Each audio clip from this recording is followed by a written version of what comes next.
Barack Obama, Mitt Romney, Newt Gingrich, Ron Paul, and Rick Santorum have collectively raised tens of millions of dollars already in the 2012 presidential campaign, and the race is only now beginning to heat up. So where does this money come from? Candidates like to brag about all their small donors pitching in their crumpled up 20s, but the big money people are really the forces to be reckoned with. For example, in his 2008 run, Barack Obama raised about $750 million. Only 1/4 of that came from people who gave less than $200. About half came from people who gave $1,000 or more. Still, there are limits on how much you can give to a candidate.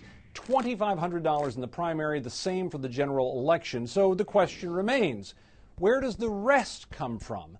And that's where the math gets murky. For starters, there's no limit on how much you can give yourself. So wealthy candidates, and let's face it, a lot of them are pretty well off, can pour cash into their campaigns. The political parties can also flex their financial muscle on behalf of their choices. That's one reason presidents speak at those $1,000 a plate dinners to help the parties, because they know that money is ultimately coming back to their own plate. And that's just the tip of the cashberg.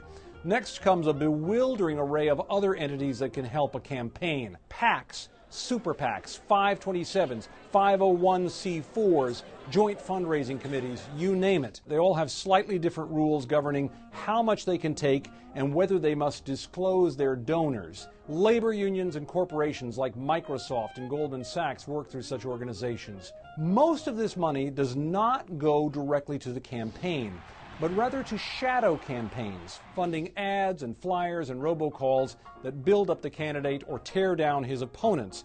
Legally, such efforts cannot even be coordinated with the official campaign, but it's widely believed political operatives have found ways to get around such rules. There is a way of getting public financing, tax money, to run for the White House. To do that, a candidate basically pledges to raise only a limited amount, which the government will then match. But the price of winning the presidency is now so high, many political analysts think that practice is history. And by the time the 2012 race is done, it could make history by breaking the fundraising record set by the candidates in the last presidential dash for cash.